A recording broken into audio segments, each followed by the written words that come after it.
I've got my rating locked in. Good. I'm ready for this. I think we could start there. Make it a really short episode. No. I mean, some podcasts do that. I listened to a Star Trek podcast called Newbie Star Trek, and one of the hosts, it doesn't happen all the time, but he's gunning for ratings at the beginning and then talking about the episode to see if their ratings change as they discuss it. That's not awful. It's not a bad idea, especially for them. They've got 4 people on their podcast, but usually my rating is pretty locked in. I think I've only changed it mid-record twice in all of the episodes we've done. So you're pretty sure? Yeah, I'm usually pretty locked in. Kick us off. I'm good to start discussing. We don't have to make our rating come first, but maybe someday in the future.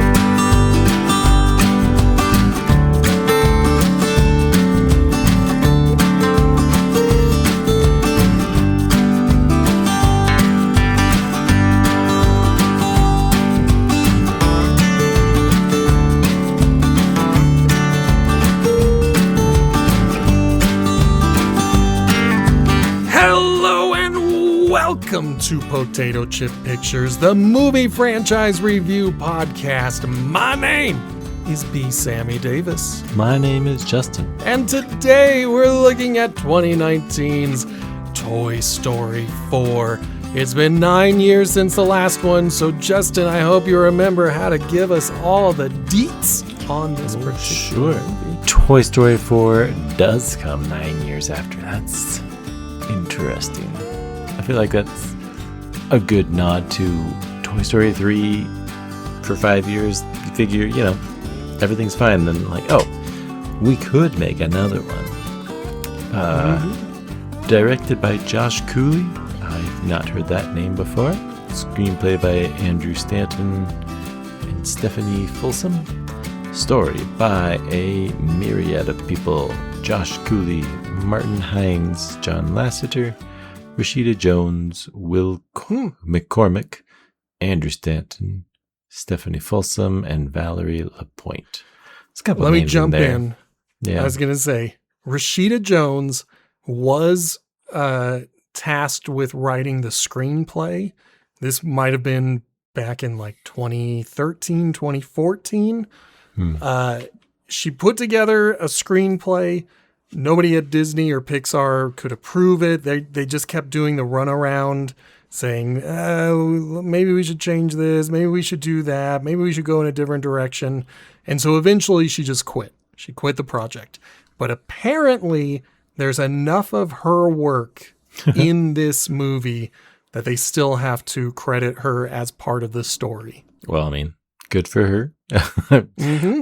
I wonder if it's the inclusion of Bo Peep. It's actually, Bo Peep's lost, because that is significant throughout this entire thing. Mm-hmm. Well, that's interesting. I don't know about the rest of those folks, but some of them are previously involved. Yeah, Andrew Stanton has been around since the very first movie. He'll eventually get a directing shot, but for every movie with Toy Story in the name, Andrew Stanton is a part of it in some capacity. I'm curious what else all these people have done, but I did not look that up. Our producers are Mark Nielsen and Jonas Rivera, with Randy Newman returning as the composer. Surprise! Budget of $200 million, return of $1.074 billion.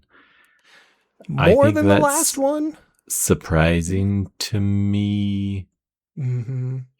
I don't know. That's interesting.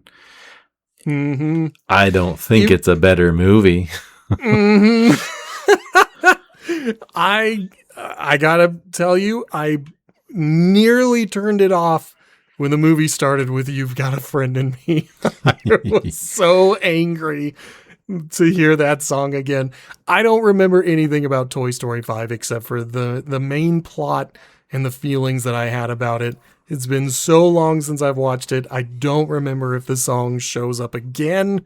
But if I were to watch it again, and I'm going to try, if I hear that song, I am going to roll my eyes so hard that I might go blind in the movie theater. And then you'll just have to listen to the dialogue. Mm-hmm. Well, those are the numbers and the initial blush of our ratings. I don't have any further feelings about the numbers other than I'm surprised that it got $1 billion. I'm surprised it made $7 million more than the last movie. 9 years later, especially because it felt like a closed trilogy after Toy Story 3. So it's shocking to me that more people went to see Toy Story 4. Not quite 7. It's only 10 million. It's 1.067 versus 1.074. So if I misspoke, that's on me. Yeah. I mean, it is more money off of the same budget, 200 million for both of those, and more money returned for 4. I have complicated feelings about this movie. Which genre, which category do those feelings criticize the most, I guess? Because I have one or two. I do remember, this was only 7 years ago, but I do remember Forky being a significant part of the marketing push. So now 7 years later, watching it for the first time, he barely matters. He's a pretty significant plot point for the first third of the movie. Yeah. And then for the second 2/3 of the movie, he barely factors. He like really doesn't matter. Andy and Molly of Toy Story 2. Yeah, you could just dump him completely. And he's not missed. So that's like my biggest criticism is Forky, just because I remember the marketing push. I don't like the villain. Right. I think, oh boy, did I not like the villain. There is something very Taoist about the way Woody decides to resolve the thing, because in Taoism they say, how important is this thing? Like, is it worth killing for? Is it worth fighting for? Is it worth arguing for? Is it worth anything at all? And if the answer is no, then give it up, give it away. Mm-hmm. You don't need it. And so in a way, Woody has taken the role of the Taoist master by the end of the movie by giving up his identity. But it irked me so much in the process. And,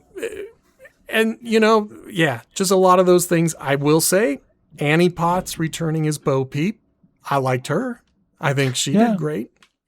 I enjoy, I don't know what you would call it, because it's essentially Woody and Forky's adventure. And she shows up, but she's like in a better position than Woody. Like, she's happy. She kind of ruins her day to go do what Woody wants. Yeah, if she had just left her ex-boyfriend behind, she would have had a great time. She'd be living the life. But I'm glad that she's a part of this movie. It is interesting that her inclusion in this movie is specifically because she had a throwaway line in the last one where they were talking about the toys they lost, including Bo Peep. And now we get the story of how we lost Bo Peep and where she is now. And, she's a bigger part of this movie than I had expected. Woody is a bigger part of this movie than I had expected. genuinely, I thought this was going to be a movie that kind of focused on the new batch of toys, as it were. You know, Nope. what are the toys Woody. that Bonnie likes the most? Yeah, but no, it's all about Woody. Yeah.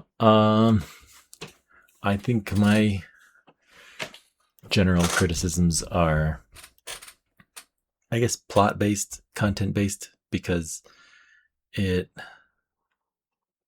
some of the things kind of don't seem to have a reason. Like, toys in the butterfly room are scared because, oh, here's the reveal. This is why.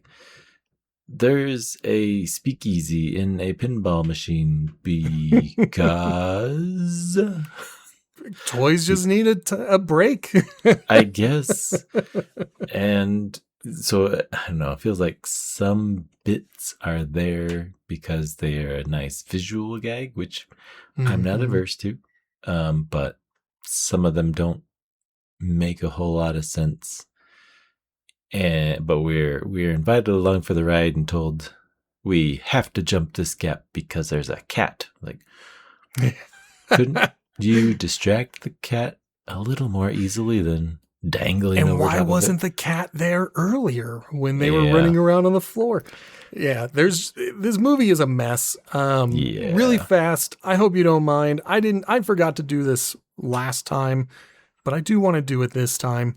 Top 10 movies from 2019. Oh, right. We are firmly in the oligopoly, so we've got Disney, Sony, and Warner Brothers, and those are the only distributors that were successful in the year of 2019. But at number 1, Avengers Endgame. Fantastic movie. I'm glad it's number 1. It deserves that number 1. Number 2 is a shocker to me. The Lion King, which was the quote unquote live action remake, even though they're still all computer animated. Interesting. Yep. Number 3, Star Wars Rise of Skywalker, my least favorite of the Disney trilogy. Kind of surprised that one's up there. I mean, you had to see how it ends, and I don't think I've actually watched it. I don't know how it ends. I saw it in theaters, and I remember when it was done, my mother was so excited to hear what I had to think about it because I was the biggest Star Wars fan in the family. And she was like, "What'd you think?" And I looked at her and I said, "That was really bad." Number 4, Frozen 2. I've never seen Frozen, so of course I've never seen Frozen 2. Number 5 is where we get Toy Story 4. Number 6 is Captain Marvel. Okay, we got a buddy who hates that movie. I think it's fine. It's a 5 out of 10 movie for me. Some days a 6 out of 10 movie. Number 7 was a far superior movie, and that was Spider-Man Far From Home. Okay. Yeah. And oh no. Number 8 was another live action remake. It was Aladdin. Oof. I don't think I watched it all the way, but there's a couple bits that I smiled at when I was shown them. I've watched 3 of the live action remakes. I saw Beauty and the Beast, Mulan, and Lilo and Stitch. I liked Mulan. I genuinely liked the live action Mulan. It was a different story. It was a more realistic interpretation. It wasn't just the cartoon, but with real actors. It was a different enough story that I felt like I got something out of it. Yeah. Beauty and the Beast, I think it had one extra song. Otherwise, meh. And then I hated Lilo and Stitch. Oh man, did I hate it. I was so angry that I saw it. It's a good recommendations for me. There you go. And then number 10, last but not least, last and least, Jumanji: The Next Level. I did see that in theaters. So that's our 2019 top 10 movies, and our movie this week is number 5. It's not the worst movie I've ever watched, but it feels like, like what, the first sequel Star Wars, where it's basically a New Empire Hope. Strikes Back? No. The Force Awakens. Yeah. It's a lot of, oh, you remember the RC car right at the beginning? It's like, I Yeah. do love the RC car. But then they do this convoluted thing to open the window, and it's like, there are literally so many different ways you could just climb up there instead of being launched by all the, oh, hey, it's Barbie. She's here. Like, I see where it's coming from 9 years later, that you want to remind them that they exist, because guess what? This movie is just going to be Buzz and Woody, Bo Peep and Forky. Hope you like them. Yep, they are going to be most of this movie. So I think there's a lot of that at the beginning, but then spread throughout. It's like they're nudging you that, oh, this is really cool. Like, I like the combat Carls. I like the playground toys being happy. I like Giggles. I like the sheep. The stuffed animals are a little 50-50. No, they're not awful. You got to be in the right mood for their humor. Stuffed animals. Oh boy, talk about living in the 2010s. I'm gonna just jump ahead and tell you that's my biggest thumbs down in the movie. I'm not stuffy guys? I'm not anti Key and Peele. I think they're funny. I think they're both very funny, and I think Jordan Peele is an incredible director. So far, I haven't seen all of the movies that he's directed, but the ones I have, I've been like, that was amazing. So, and then there's Keegan-Michael Key, who has kind of experienced some Arrested Development in his career and just continues to do the same shtick for every character he plays. Maybe it works as Toad in the Mario movies, but it didn't work for me here as Ducky. Really quick, gonna go through some of the actors again. Tom Hanks, Tim Allen, and Joan Cusack are returning. Those are our big three. Although, even though Jessie is the favorite toy, she barely factors in this movie. Yeah, she gets handed the torch, and I haven't watched number 5, but I feel like where you said Forky was advertised for this one, Jessie got a bit of advertisement for the next one. If she's not the main character in 5, that'll be par for the course. They're just forgetting all about her. I forget the name of the doll who is in charge, the one in the closet. Dolly, thank you. What a dumb name. Well, like, I mean, that one's fair. Yeah. She's just a small doll, but yep. Played by Bonnie Hunt. She was in Jumanji. Let's see. What is she known for? What is she? I feel like her voice sounds like the Cheaper by the Dozen lady, or Bonnie Hunt does sound familiar. Yeah, I'm kind of looking. She's in Zootopia as Bonnie. Oh yeah, that lady. So that's why I would know her voice. But I'm just kind of looking through. She's done a lot of voice acting. Interesting. Cars. Oh yeah, she's the blue car. Yeah. Beethoven. Yeah. Yeah, so she has been in some movies. She was in Jerry Maguire, great movie.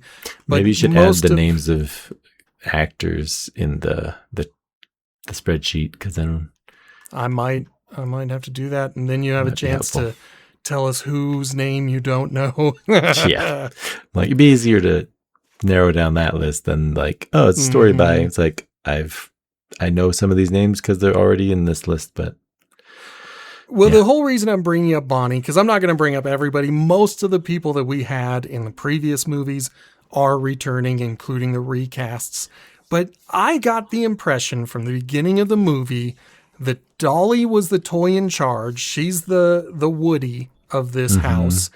And Jessie is the favorite toy, so she's the Buzz of this house. Oh, yeah. I thought that was the movie we were going to watch, where we get these two toys to be in charge. No, it's still a movie about Woody and Buzz. That is correct. Buzz gets different things to do, though. There's no factory settings, Buzz. Yeah, you are raising a valid point. There is no point in the movie where a Buzz Lightyear toy thinks that he is Buzz Lightyear of Star Command. Buzz does keep pushing his voice buttons to figure out what to do. So he is listening to Buzz Lightyear of Star Command, but there is no Buzz Lightyear of Star Command in the movie, so I'll give them that. They get a pass. They get a pass on that. I do enjoy the inner voice as a change because, yeah, Woody's usually who Buzz will listen to now that they're, chums. But Woody's gone, so, what do you do? You never had to be in charge. Which is still you're in charge because Dolly isn't in charge? What's going on there? That was kind of the surprise. Why didn't Jessie step up? Why didn't Dolly step up? And, Buzz was in charge in Toy Story 2 when they had to go rescue Woody the first time. Yeah. So sitting here watching him be completely incapable of figuring out what to do was kind of surprising. But, I gotta say, I do kind of like Woody's rebellious side. I like seeing Woody not want to be a forgotten toy and deciding to just insert himself into Bonnie's life. Yeah. That's the plot of it. Forky, Woody wants Bonnie to be safe, even though he's not the favorite. And I'm like, that's fair. That goes with his programming of, humans important. And if it weren't for Woody, Forky doesn't exist. Yep. Forky jumps out of the car and runs away. I do think it's funny that it mostly falls apart if you just leave the trash on the side of the road, and eventually Bonnie will have someone new, and Forky would be just happy as a clam once he finds some trash. It is wild that Bonnie is this enthralled with Forky. Why does she love him so much? Why does he matter? Because the plot needs it. Yeah, that's what a lot of it feels like, and that's I think I rate it higher because of the characters and Bo Peep and the resolution at the ending. I think that they all work together to make it not horrible. I got a totally different read off of all of that. Really fast, Forky is played by Tony Hale. If you look at his IMDb, he's sporting a beard now, and I did not recognize him. I was like, who is that? So I had to look at his credits. Yeah, to realize he's Buster from Arrested Development. Then I was like, whoa, a beard does a lot for this guy. I hear it every time, but it works so well for Forky. I'm happy with it. I never heard it. There was never a moment where I was like, oh, it's Buster. I thought they just had some no-name person playing Forky, especially for as little used as he is.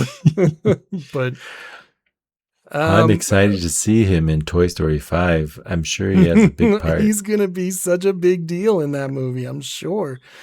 I'm just kind of thinking in my head where we are. So you mentioned they go on a road trip, and Forky wants to be trash so badly that he litters himself. Yes.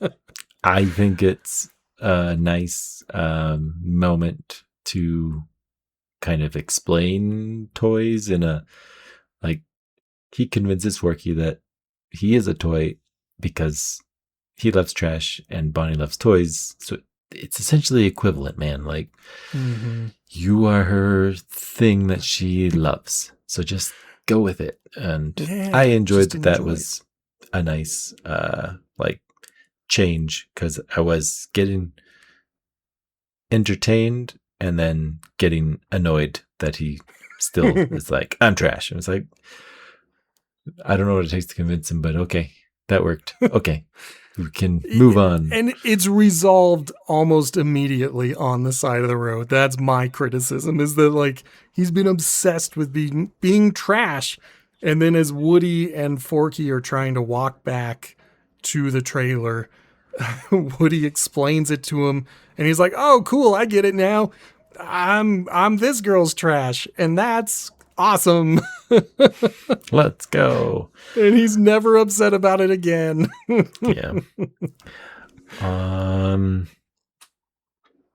After that is when they first start hinting at Bo Peep, because I don't think they really, because he sees the lamp at at the the beginning pawn shop. they see Bo Peep being given away with her lamp, and then she we see has the empty lamp. Yeah, she's got a good line at the beginning where she's like, "Toys get lost all the time. Like, Yeah. jump in the box. Let's be together."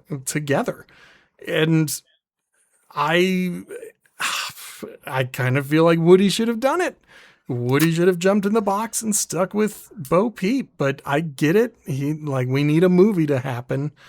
But apparently Bo Peep, the sheep, and the lamp got separated. And so the lamp is in the pawn shop, but we don't know where Bo Peep is. We'll even go into the pawn shop and root around in the store and find some extremely creepy dummies in there. Ventriloquist dolls, basically. Yeah. I don't know if they actually have the little mouth thingy.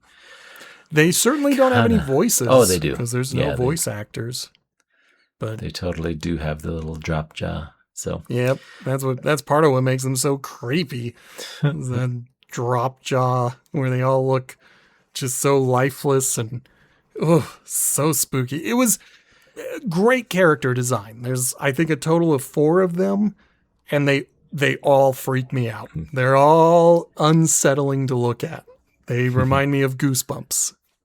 Yeah. I think I enjoyed the complication, because I don't know that eventually she's not a villain, and really throughout this she wants something, but like the fact that Woody's not trapped forever and Forky is kind of just, she pumps him for information, but she's not torturing toys like Lotso. So it's like, I guess she's a complication, but what do you like then?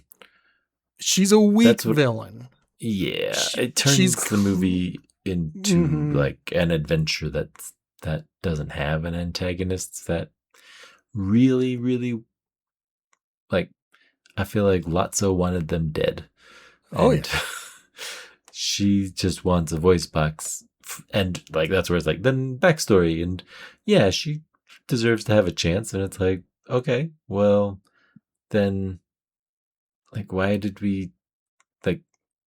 not convince him with the backstory instead of trying to just take it?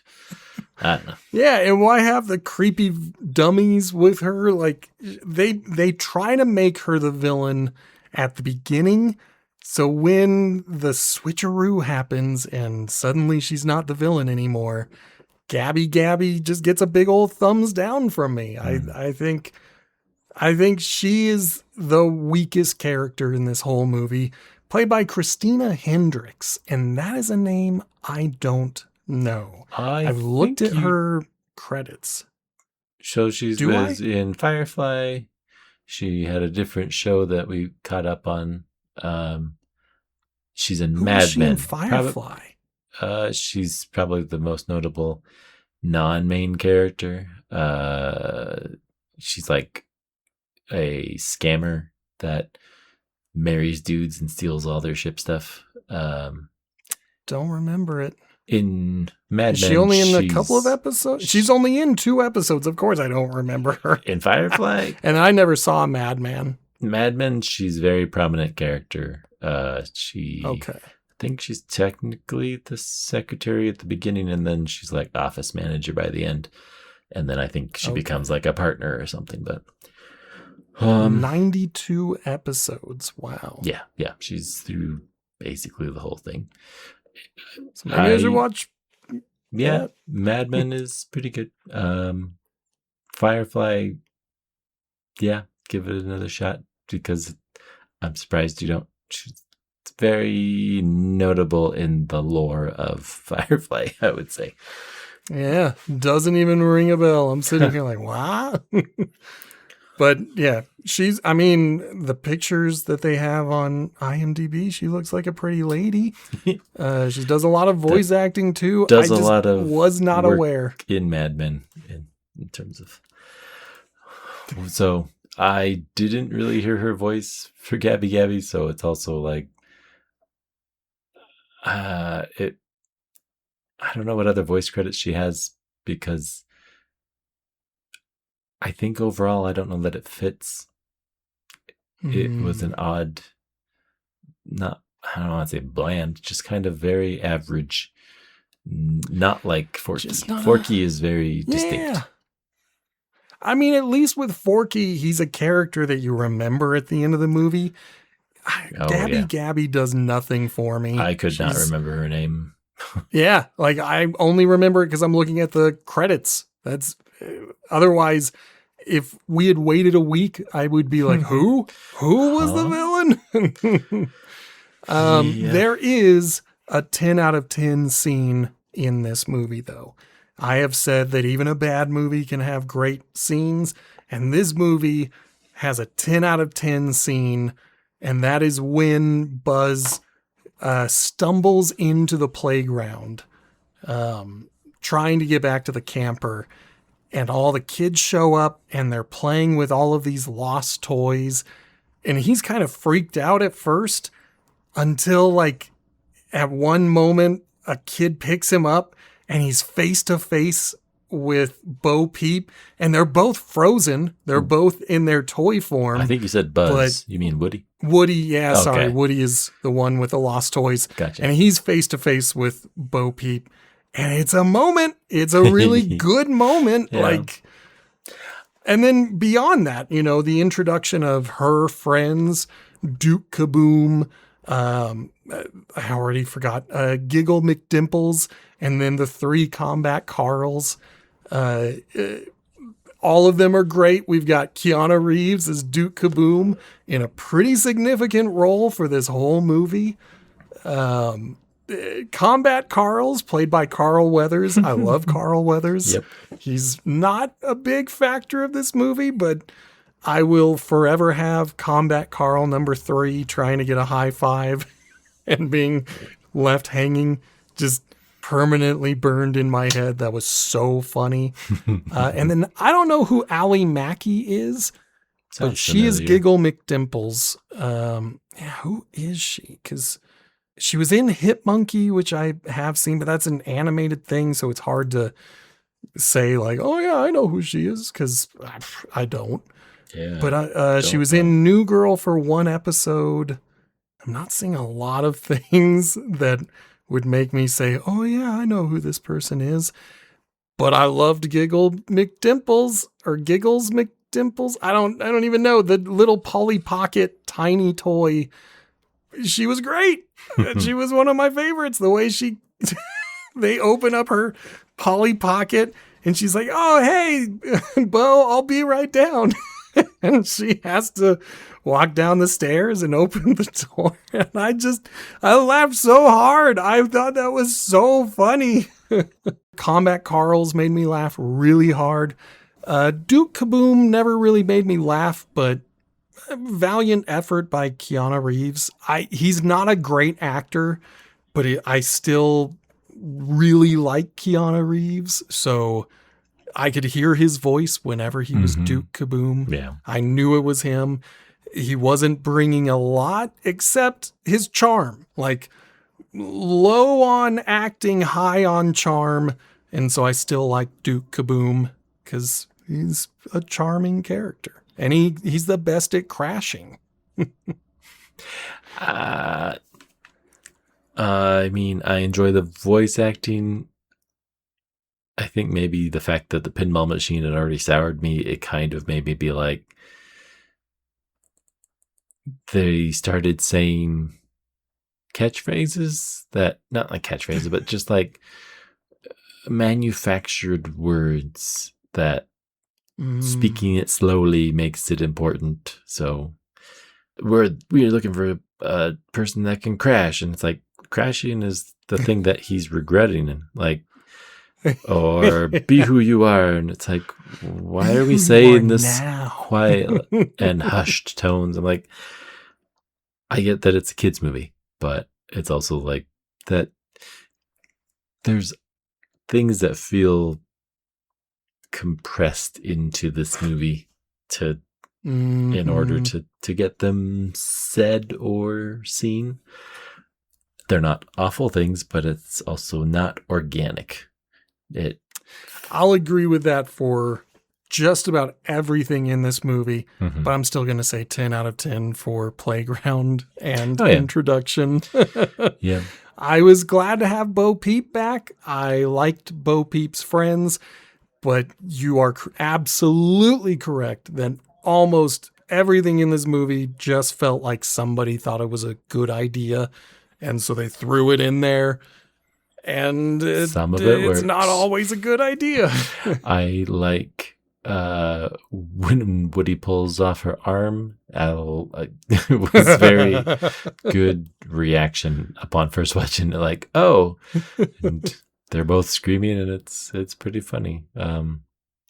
I like my 10 out of 10 moment is when they all get to say goodbye to Woody. It's like, it works for me in the, hey, yeah, like you got us to Bonnie and she doesn't really care for you, so you get to be free, and that's okay. We've been through decades of toy ownership, and now just go with Bo Peep and come back when we need you in the next movie. Yeah. He saved the day in Toy Story 3. That's why he couldn't go with Bo Peep at the beginning. But, now he's got his chance, and I'm sure we will never see Woody again, because how could we possibly see Woody again? I don't know. When he's on the road following the oh man, I forgot the fair. Whatever it is. Carnival thing. Carnival. He's a carny. That's what he is. So having not watched Toy Story 5, I enjoy the end of 3 where they're talking to Sunnyside, but it's through Bonnie who goes there. Like, it's not contrived. I do not know how Woody is supposed to show up, but I believe he does in 5. So, I'll be honest. Having watched this movie, it kind of cheapens 5 because I didn't know. that Woody had left. Yeah. So when he's in Toy Story 5, I'm like, yeah, of course Woody's here. Yeah, of course. That makes all the sense in the world. Now I'm sitting here like, why? Why was he there at all? Don't know. He's touring the country. He shouldn't be here. Nobody cares, man. This is Underworld 4, Underworld 5. We've already tossed everything out the window. We don't need logic. We touched on Buzz Lightyear listening to his inner voice, and that's what gets him out of the trailer to go find and rescue Woody and Forky. But he is having his own adventure. He gets captured by a carny and put up as a prize, where he meets Ducky and Bunny. And they are my least favorite characters in this whole movie. They've got 2 good moments, and both of them are dream sequences. I mean, that's a lot to beat out Gabby. So, I mean, Gabby, she exists within the plot, and the plot moves in the way that it does. So I can't spite her for being a part of that. Yeah. Whereas Ducky and Bunny, their only funny moments are when they're imagining coming to life and revealing themselves to people. And then at the end of the movie, their only genuinely good scene, and I think this is during the credits, is when they imagine, you having laser eyes and growing to kaiju size. Yeah. It's fun. Yep. Otherwise, I hated them. Whole movie. I was just like, these are the two characters I would have cut. I would have dropped them so fast. And they don't help get the key because the key just drops off. And they help Buzz get out because he gets pulled out by them, I guess. So I guess they do have to exist for at least that, but maybe they could have just been stuck and left up there. That probably would have been enough of them. Yeah, if they had let Buzz free and then stayed, and then we cut to them at the end of the movie and they're still hanging out, that would have been fine. That would have been all the Ducky and Bunny that I needed for the entire movie. And none of the but other no, toys they get free too. that are prizes are alive. I think they are, at least at the end of the movie. Yeah, but not at that part. Yeah, that part, they're all sitting there dead. Basically. It's like, why don't these toys come to life more frequently? Be too many toys. But as you mentioned, I can't let myself try to find the logic in these movies because otherwise I'll drive myself crazy. What else? Yeah. I mean, I feel like my criticisms are few, but it just doesn't feel like as complete of a thought, complete of a story as the other three. Like the other three took us to fun places and had a reason for it. That wasn't a soundbite or a trailer clip. So that's... Yeah, this one doesn't do that. This one doesn't do that at all. This one is all built around trailer moments. Well, in that case, let's go ahead and jump to the climax of the movie, as it were, where they have to rescue Forky from Gabby Gabby. Now there's a cat for some reason, and they're all coming up with plans.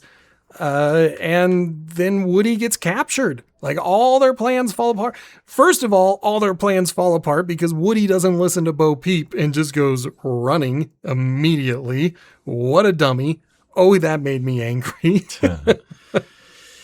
But then on top of that, after this whole convoluted sequence of them trying to get to Forky, they're doing this whole infiltration. At the time, it seemed pretty cool.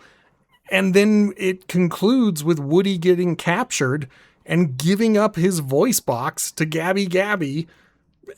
And that's the end. And now Gabby Gabby's a good guy, and she's going to go and find a person with Woody because the person she's wanted all her life doesn't want her back. So now she's got to be a lost toy. Like, I just don't like Gabby Gabby. I feel like I can't spite her.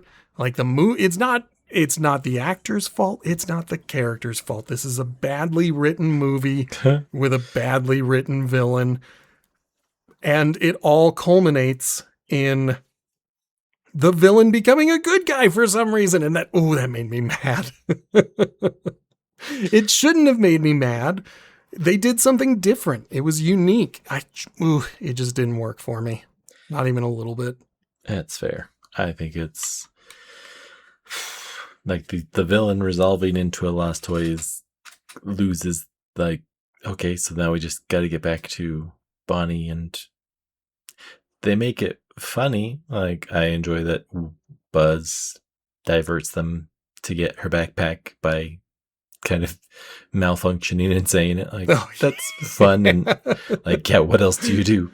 But yeah, that was pretty clever. I'm going to give a thumbs up to that as well.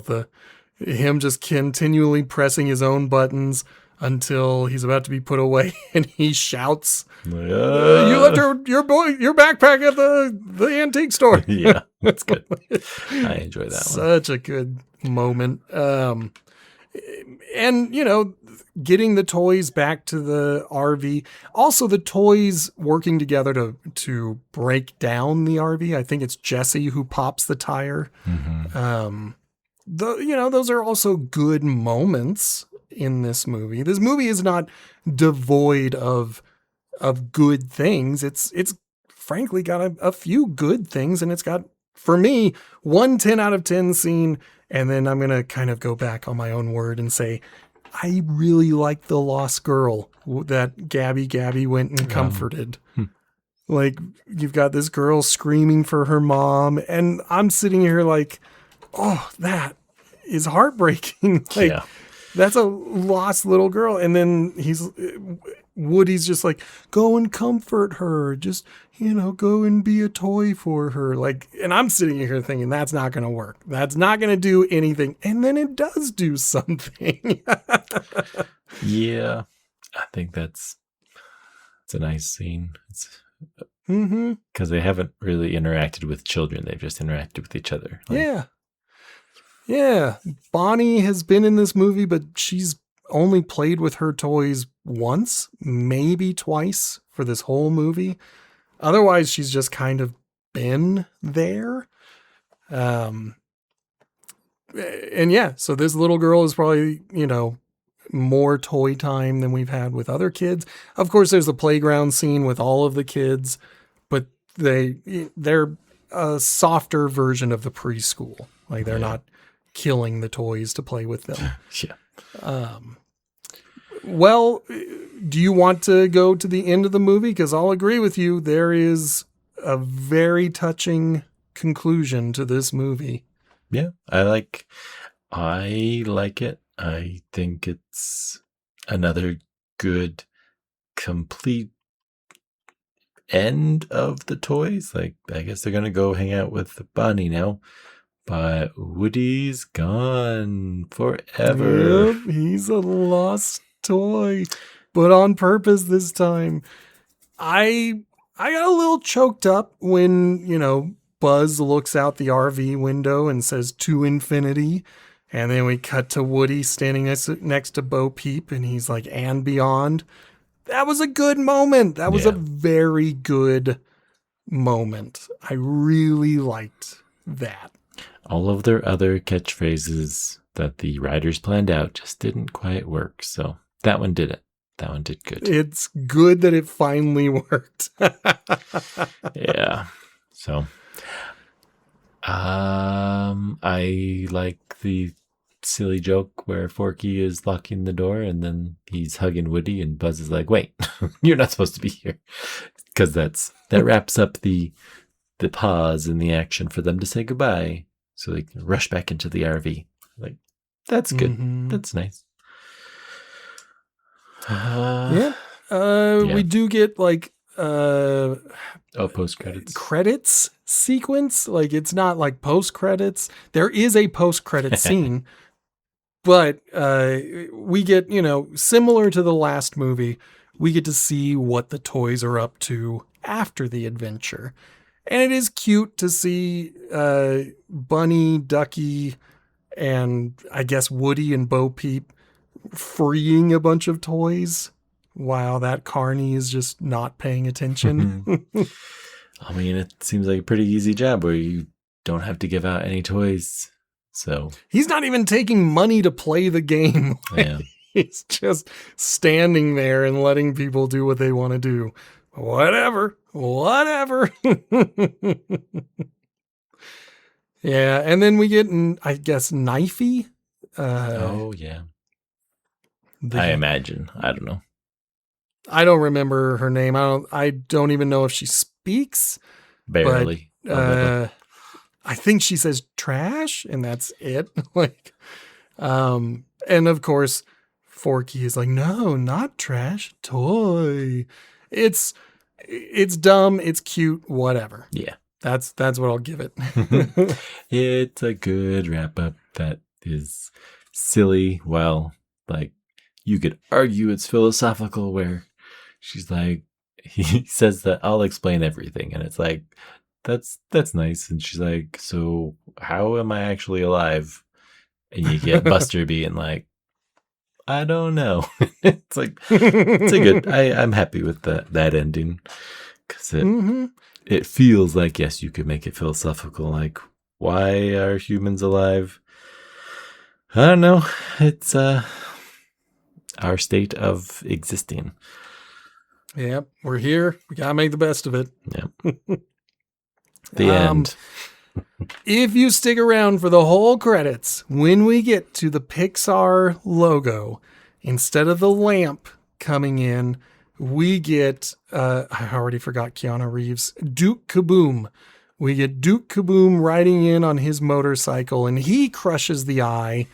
And then Combat Carl number 3 rushes in for a high five, and guess what? Duke Kaboom gives him a high five. Solid dude. Combat Carl number 3 got his high five by the end of the movie. Wrapped up that loophole, or that, what do you call it? Plot hole. Hanging plot hole. Yeah, so that is the movie, and I guess I can say on this podcast, we do ratings, not grades. The primary difference is where you find the average. In a grade, the average is a 7 out of 10 because you don't want kids to feel bad, so you lift a bunch of failing scores to get them closer to that average of 7 out of 10. But we say nay. Movies don't have feelings. They don't care what you think about them. So we say a 5 out of 10 is the middle. It's the average. That's what we say. If a movie's at a 5 out of 10, that just means it's average, and you can kind of judge how much we liked the movie based on how far away from that 5 it was. So with that said, Justin, please tell us what you think about 2019's Toy Story 4. I think I would like it less if I watch Toy Story 5. So, in its current state, I enjoy new characters.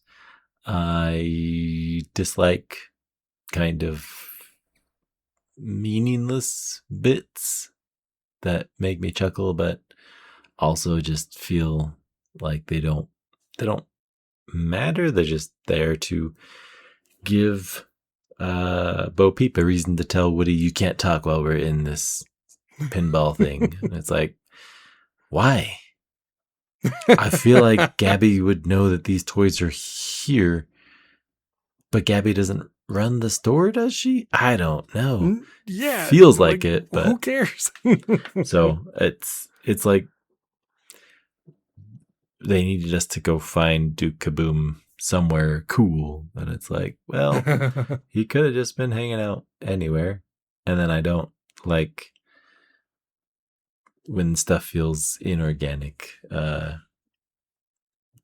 you don't reach the conclusion or reach the catchphrase normally.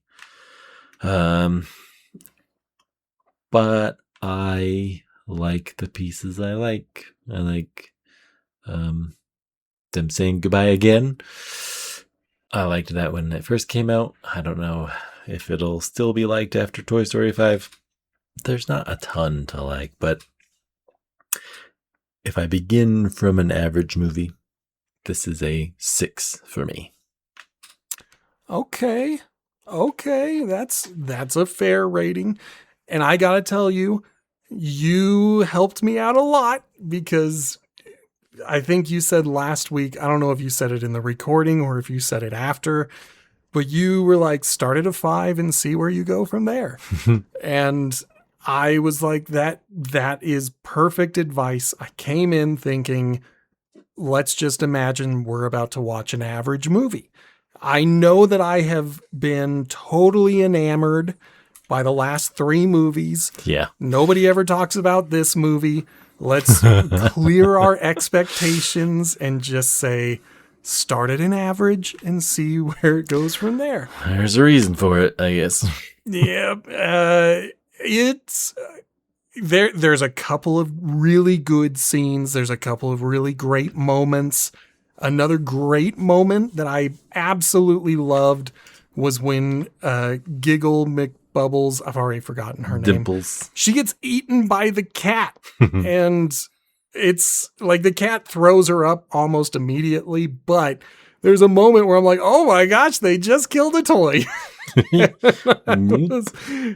Yeah, I was genuinely surprised by it, and it did make me chuckle. And then when she got thrown up later, I chuckled again. I was like, okay, I really like Giggle. I think she's a very funny character. I'm really enjoying the little bits of her that we get in this movie. There was one thing that took me out for the entire movie. I had to put a GIF in Discord to remind me. Woody's head is too big in this movie. For the whole movie. His head is just like 10% bigger than it normally is.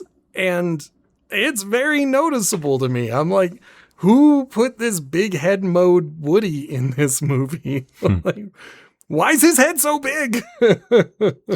I don't know. His face has to be more expressive. I guess so. It just seems like they've really done a lot of stuff to improve the animation, and then they took a couple of big steps back, particularly with Woody. I think the very beginning of the movie in the rain, when Bo Peep and Woody are talking under the car, there are some angles that are gorgeous to look at, where the lighting, the framing, it really looks so much better than any of these movies. And then the story happens, and it sucks so much. And it's got like a couple of good points, but for the most part, I was just like, people saw this movie more than they saw the last movie. Why? This movie sucked.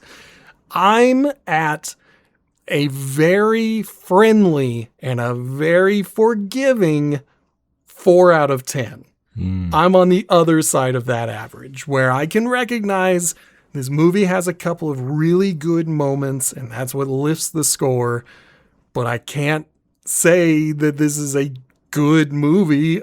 It's not. It's barely, below average.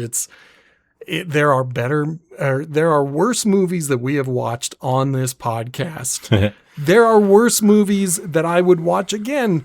This was just one of those movies where enough of it was bad where I was like, I don't think I'm ever going to watch this again. I think this was a one and done, but I think that a lot of it is going to stick with me, and that might raise the score for better or worse. I'm thinking about it. Like, it's in my head.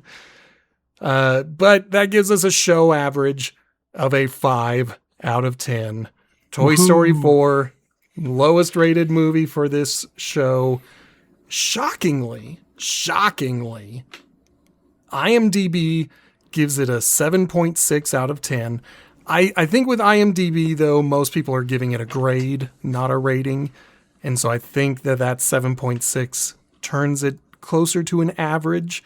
But then Rotten Tomatoes gives it a 97%. And I'm like, is this when we were buying reviews? Because this is not a 97% movie.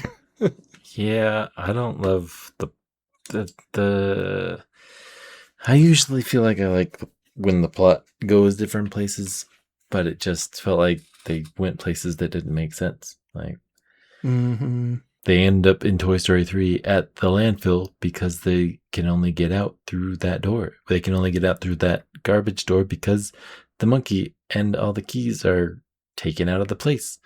Like there's at least 2 steps to the logical spots, but why is there a pinball machine with people? I don't know. It doesn't make any sense. Yeah, the worst. Just the worst. Yep. All right. Well, if you're ready to, go ahead and take us out of here. Thank you for listening to our episode on Toy Story number 4, the second completed ending of the Toy Story franchise. There was no plan for number 5 until some years later. So, why does number 5 exist? If you enjoyed listening, please like, subscribe, or comment. You can email us. We can read those emails and include comments and bring up things that you say. But share episodes that you enjoy or franchises you enjoy with people that also enjoy them. And see what their take is on it. We get our emails at potatochippicturespod@gmail.com. Next week, we will be watching Toy Story adjacent franchise entry called Lightyear. I'm pretty sure it has been included in the beginning of the intro that it's the movie that Andy watched that made him so excited about Buzz Lightyear. Oh boy, was that a mistake? Yeah. We'll find out. I'm pretty sure we both watched it, so yeah.